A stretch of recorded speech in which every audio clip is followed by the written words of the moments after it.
In large part, the reason I put out this EP, Power, and themed it the way it is, was in many ways kind of an attempt to prove myself and show that I could break out of the boundaries of what I had been making up till this point. But I personally kind of wrestle with this idea of being too corny or too kitsch all the time. And I've been making like indie rock and pop songs with my old band Vanilla Coke, and Fidelity, my previous release, was also a very mellow song. I really just wanted to push it as far as I could with Self-Immolate in an effort to kind of distance myself from the idea that I'm just another one of those run-of-the-mill Instagram guitarists or like an Ed Sheeran clone. If you spit in my face, I can spit right back. If you spit in my face, I can spit right back. If you spit in my face, I can spit right back. I'm going to be breaking down the lyrics on both my songs from my new EP, Power, in this video. You can skip ahead a little bit if you just want to see the breakdown for the song Sunny, but if not, enjoy the video. I wanna vomit when I see it happen, live on television, bloody. Even with Self-Immolate, I had a very challenging time convincing myself that what I was writing wasn't corny or overly preachy or like done to death. But then I think at a certain point, I was very much just like comfortable putting out a very direct and over the top and corny song. There's obviously room for nuance with music, but there's also room for like unapologetically corny and preachy stuff too.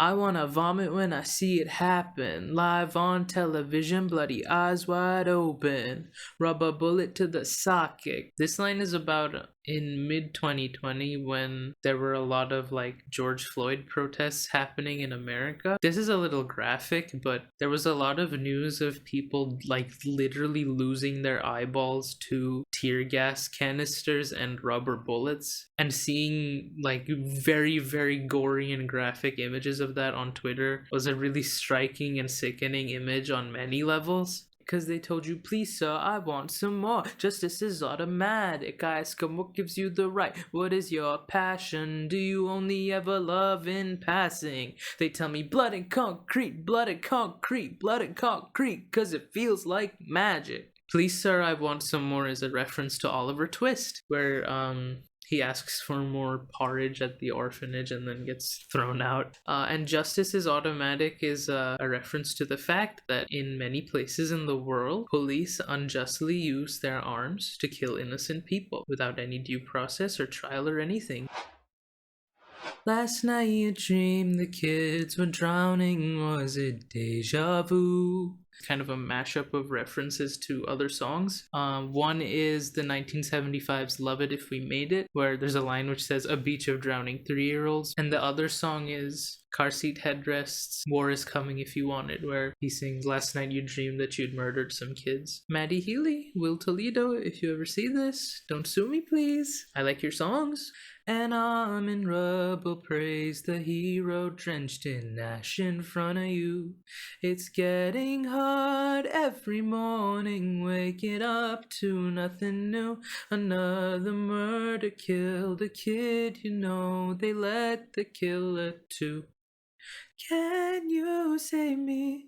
These lines refer to two very striking images I remember seeing. I think it was a small kid trying to like grab onto another kid falling from a bunch of debris. The hero drenched in ash in front of you is also another striking image you might recognize. Another boy from the Middle East somewhere. He's just sitting in this like small office chair and he's just like drenched in gray ash. It's honestly really difficult to process like large scale tragedy occurring all the time, where it feels like every week there's another huge protest for people's rights somewhere, or someone killed unjustly, or some devastating tragedy of another sort.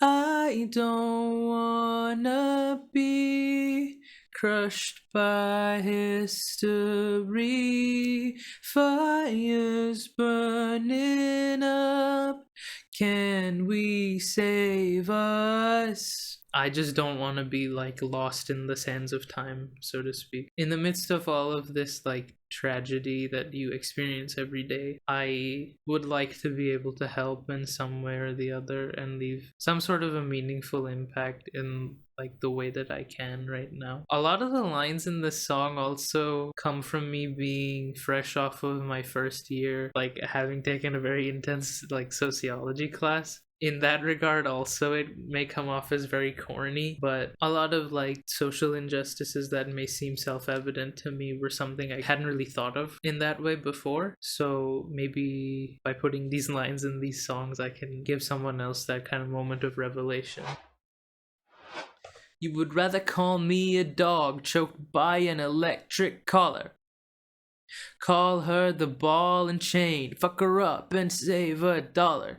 That just refers to the fact that like largely society is built off of exploiting lots of people, but in this line exploiting women, and that like the traditional male view of the woman is also very much based in like ridiculing a woman and kind of in many cases abusing them. So fuck her up and save $1 is just like a condensed version of all that. Donate some shoes to the poor guy, a veteran in the golden streets.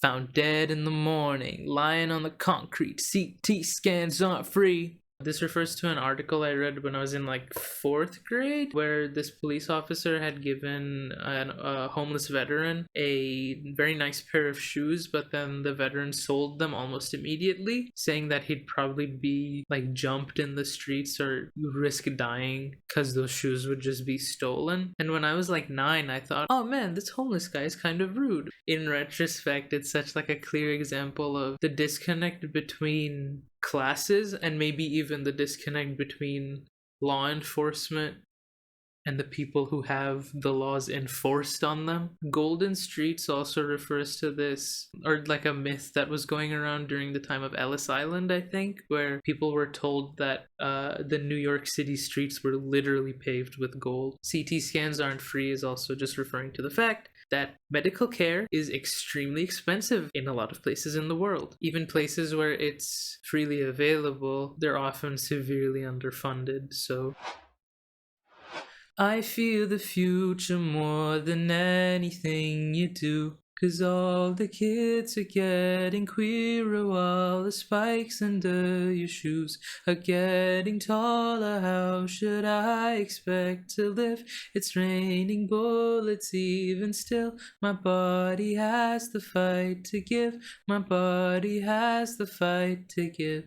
One more time for the hoedown. This verse I was a little worried using the word queer because I know a lot of people have like mixed feelings about it, but I just want to make it clear that like I mean for it to be in the song as kind of a means for people to use it and bolster themselves and maybe help people reclaim the word. And I really apologize if this rubs some of you the wrong way. I honestly do not mean it. I mean it in like the best way possible that I could. And it's also like true, a ton of my friends are not straight or not cis, and it's really concerning and upsetting to see major institutions in society be so hostile towards people who are not straight and not cis. I wrote My Body Has the Fight to Give at a time where I really didn't feel like it did personally, after feeling exhausted to my core for like a month after giving my finals, that I will still recover the energy to truck forward and show support and fight for what I believe in.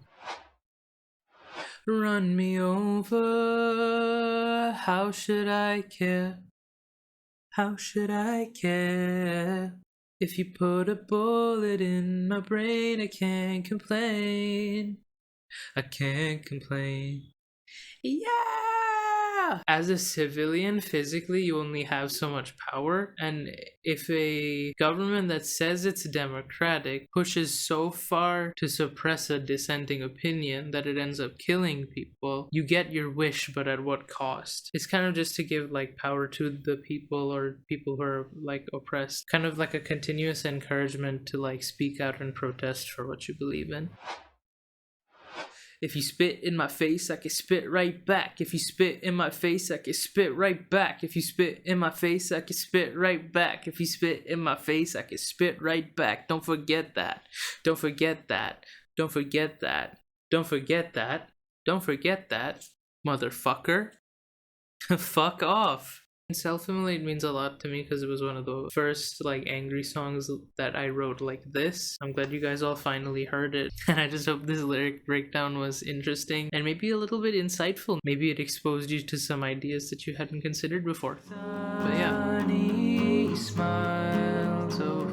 Sunny in concept was written as a sequel to Smile by Vanilla Coke, which is the first song off of the album that I worked on with my old band, which many of you may be fans of. I would suggest checking out Summer Grace. There's a lot of fun songs on that album and we worked really hard on it. It's the biggest project I've ever worked on and I'm super proud of it. Smile was written really long ago. It has to be sometime in 2017, I'm pretty sure. But Smile was kind of about unrequited affection and support that you'd offer to people close to you and not get reciprocated, and also kind of about getting a lot of like fake affection, if that makes sense. But now Sunny, viewed through the lens of me having moved from my old town 2 years ago, realizing that whatever connections I had made, I should have taken them on face value rather than always kind of wanting more, because in a lot of cases I feel like I took a lot of that for granted. Sunny is kind of like me laying to rest a lot of tropes that I had leaned on in my music with Vanilla Coke. Specifically, I would talk about dances like in the song Apple Flower, or like stage performances like Coming to See the Show. So yeah.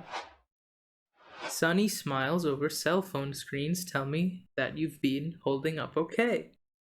I was so bitter about your intentions.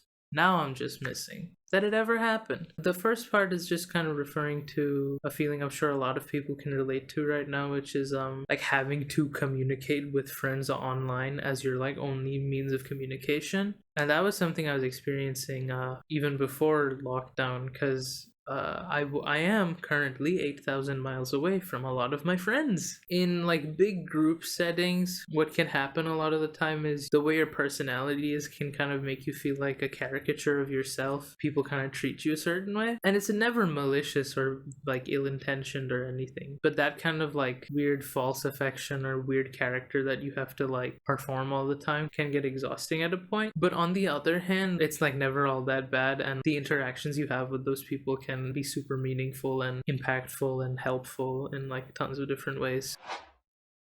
When you're out, I'll be there. Nothing's changed except my hair, and you're not there. Front row, left of stage. And I don't wear those shoes anymore. The color started to fade. This is more of just a reassurance that like everything's alright. I'm still the same. You're still the same for the most part. Like our bond is still super strong and the same as it ever was. The shoes line actually refers to like these blue Vans that I used to wear. I don't wear them anymore, not because they're like faded or anything. It's just there's like a hole in one of them. So do do do do do do do do. This is gonna be so difficult, is what I say.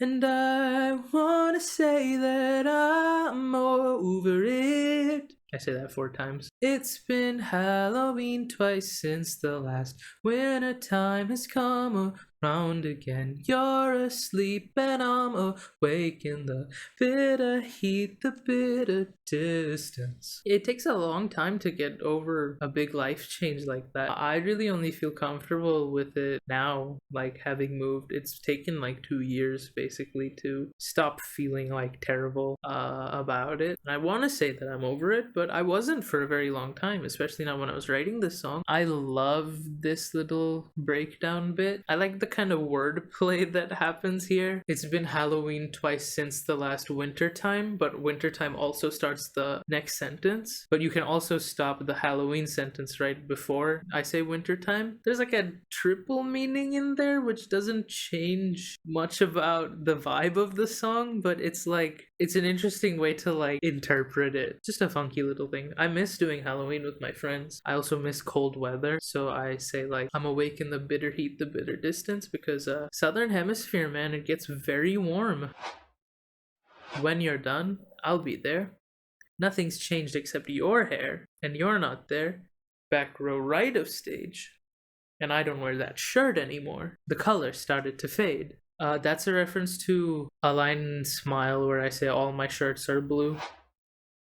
If you'd let me, I'd love to dance with you as I did many years ago.